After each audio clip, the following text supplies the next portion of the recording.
Fallout 76 is the newest addition to the Fallout franchise and will be entirely multiplayer. You begin in Vault 76, where you and a select group of other players, your friends, possibly enemies, venture out into the wastelands to rebuild and repopulate what was known as West Virginia. Upon leaving the vault, the Overseer will endow you with a quest, which will send you across 6 distinct regions across the entirety of West Virginia. The journey will be fraught with perils and a whole bunch of unique and new creatures, critters, and Fallout monstrosities. The kind we've come to love, expect, and respect from Bethesda.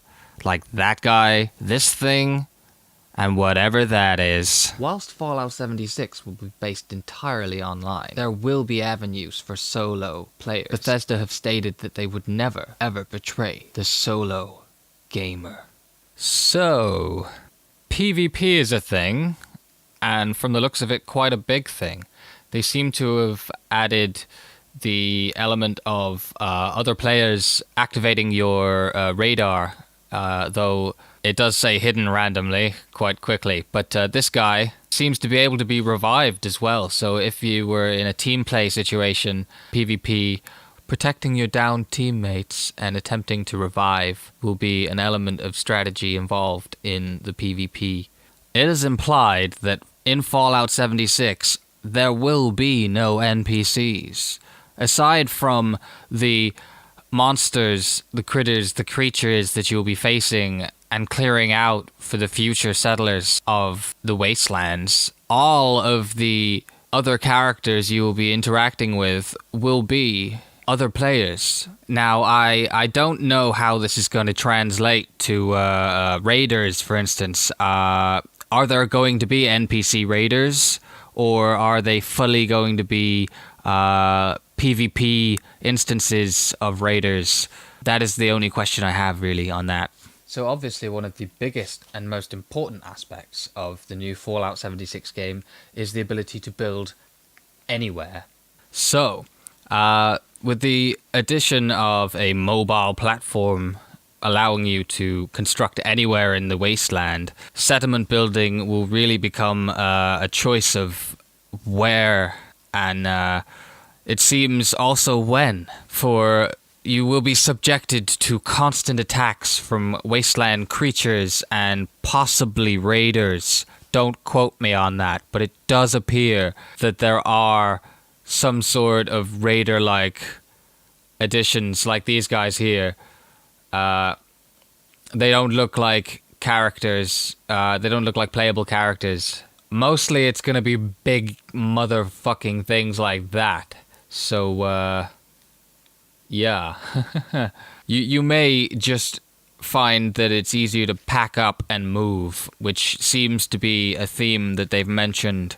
But if your settlement gets big enough, then you will be able to protect it from things like that. Nuclear armaments, courtesy of your Uncle Sam. Scattered across the wasteland are fully operational nuclear silos. After liberating from the locals and searching for nuclear missile codes, you can take control of one of these, maybe more than one of these, missile silos. The system has been designed with cooperative online play in mind, but you can find the nuclear launch codes solo if you wish to. It does appear to be easier with friends' help. You do appear to be able to choose any location on the map. I'm not sure if there's a range limit from location of your silo or not.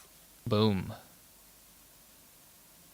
It does appear that, like most survival games, eluding the enemies or the other players on the map is a massive part of the survival and furthering your experience. Once you've nuked a place, you're supposed to go over and loot the settlement before they have a chance to regain control of the area. Now, one would assume that there will be an equal number of missile silos to the number of regions there are in the West Virginia map in Fallout 76.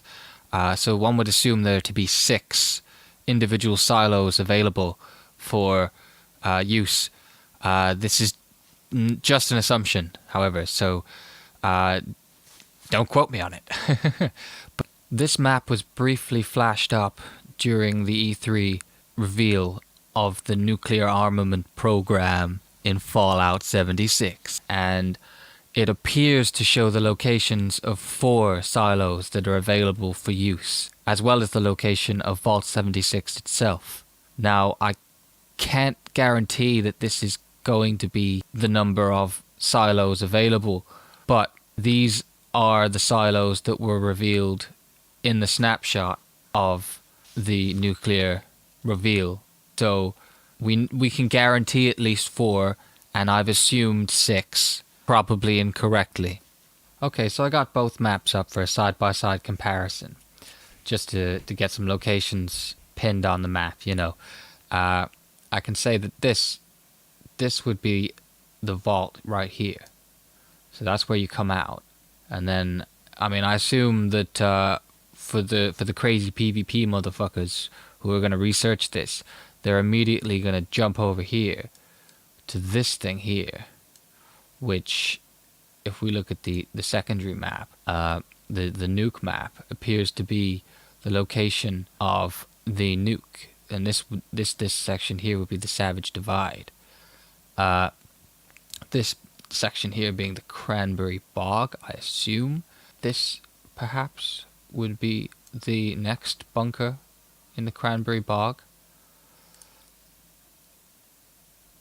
And then up in the top corner we got the mire. So the mire, I mean the most top corner thing, it seems would probably be around here.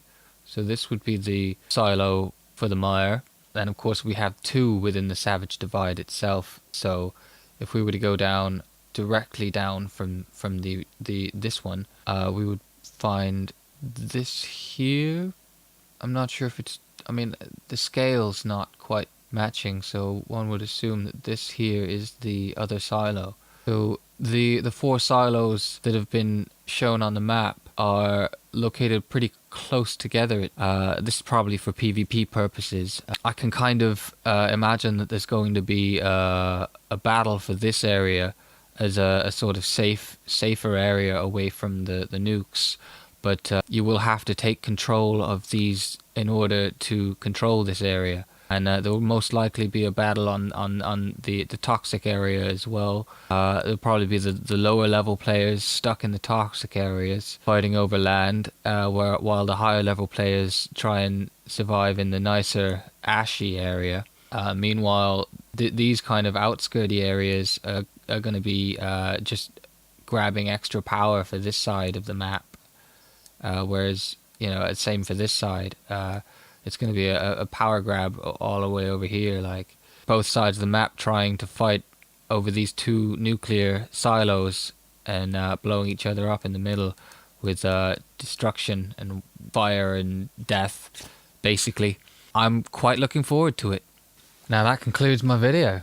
If anyone has anything that they think I missed, or if they want to add, or any theories on anything I've said or anything that has been said, that I haven't discussed, feel free to mention them in the comments. I may elaborate on a further video. In fact, I probably will if there are enough comments to elaborate. So I hope you enjoy the video. Please like and subscribe. Have a nice day.